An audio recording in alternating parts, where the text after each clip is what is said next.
আসছে 2025। 2024 আর ফিরে আসবে না আমাদের জীবনে। 2024-এ ঘটেছে বহু ঘটনা। চলুন দেখে নেওয়া যাক তার মধ্যে কিছু গুরুত্বপূর্ণ ঘটনাগুলো। তবে তার আগে আপনারা অবশ্যই জানা ও অজানা চ্যানেলটিকে সাবস্ক্রাইব করবেন এমন সব মজাদার ভিডিও পাওয়ার জন্য। চলুন শুরু করা যাক। লোকসভা নির্বাচন 2024 দেশের রাজনৈতিক রূপরেখার অত্যন্ত গুরুত্বপূর্ণ একটি ঘটনা। 2024 সালের লোকসভা নির্বাচন। এই নির্বাচনে প্রধানমন্ত্রী নরেন্দ্র মোদীর নেতৃত্বে ভারতীয় জনতা পার্টি ফের সরকার গঠন করে। তবে আগের তুলনায় কিছুটা কম আসন পাওয়ায় জোটসঙ্গীদের উপর নির্ভর করেই বিজেপিকে সরকার গঠন করতে হয়। রাম মন্দিরের উদ্বোধন।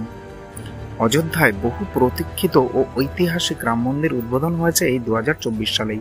বহু বছর অপেক্ষার পর, বহু জট কাটার পরে ভারতীয় হিন্দু সম্প্রদায়ের এক আবেগঘন একটি মুহূর্ত তৈরি হয় উত্তরপ্রদেশের অযোধ্যায়। প্রতিষ্ঠিত হয় রামলালার মূর্তি।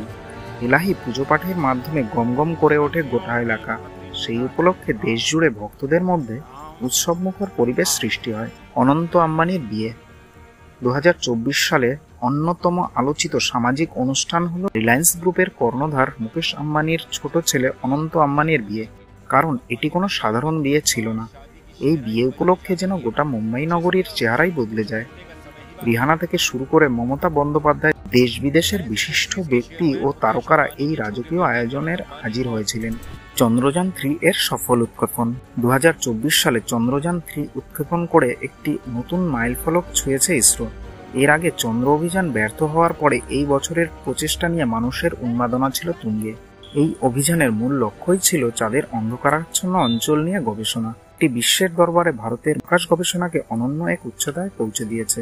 জম্মু কাশ্মীরের বিধানসভা নির্বাচন।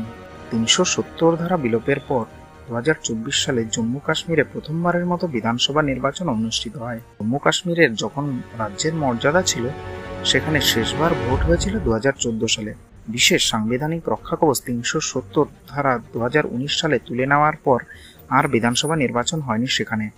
তাই 2024-এর নির্বাচনকে কেন্দ্রশাসিত অঞ্চলে গণতন্ত্র ফিরিয়ে আনার বড় পদক্ষেপ হিসেবে বর্ণনা করা যেতেই পারে। নির্বাচনে জয়ী হয়েছেন ফারুক আবদুল্লাহর দল ন্যাশনাল কনফারেন্স ও কংগ্রেসের জোট। বিরাট কোহলির আন্তর্জাতিক ক্রিকেট থেকে অবসর। ভারতের জনপ্রিয় ক্রিকেটার বিরাট কোহলি 2024 সালে আন্তর্জাতিক ক্রিকেট থেকে অবসরের কথা ঘোষণা করেন। তার অবসরের খবর ক্রিকেট প্রেমীদের মধ্যে আবেগঘন মুহূর্ত তৈরি হয় এবং ভারতীয় ক্রিকেটের ইতিহাসে একটি যুগেরও অবসান ঘটে। অলিম্পিক্সে ভারতের বড় সাফল্য। 2024-এ প্যারিস অলিম্পিক্সে ভারত মোট 6টি পদক জিতেছে। এর মধ্যে একটি রূপোর পদক রয়েছে আর বাকিগুলো ব্রোঞ্জ। শুটিংয়ে জোড়া ব্রোঞ্জ পদক জয় করেছেন ভারতের মনু ভাকর। একটি জয় করেছেন সরবজিৎ সিং। শুটিংয়ে আরও একটি ব্রোঞ্জ পদক এসেছে স্বপ্নিল কুশালের হাত ধরে। অন্যদিকে টোকিও অলিম্পিক্সের পর প্যারিসেও ব্রোঞ্জ পদক জয় করেছে ভারতীয় হকি দল।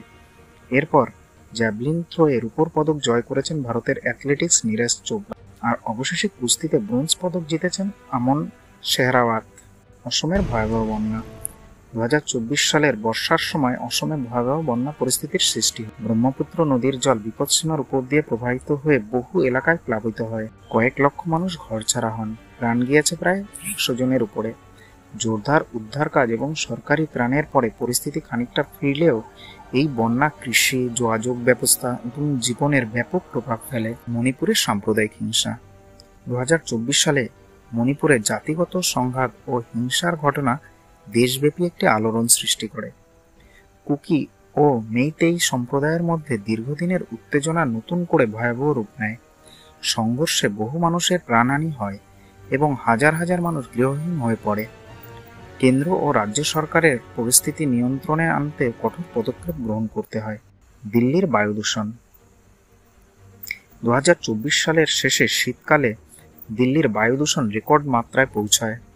বাতাসের গুণমান চরম বিপজ্জনক পর্যায়ে পৌঁছানোর ফলে স্কুল কলেজ পর্যন্ত বন্ধ করে দিতে হয় এবং যানবাহন চলাচলেও নিয়ন্ত্রণ করে প্রশাসন। তাই পরিবেশ দূষণের বিরুদ্ধে সরকারের দীর্ঘমেয়াদী পদক্ষেপ নিয়ে নতুন করে প্রশ্ন উঠতে শুরু করে।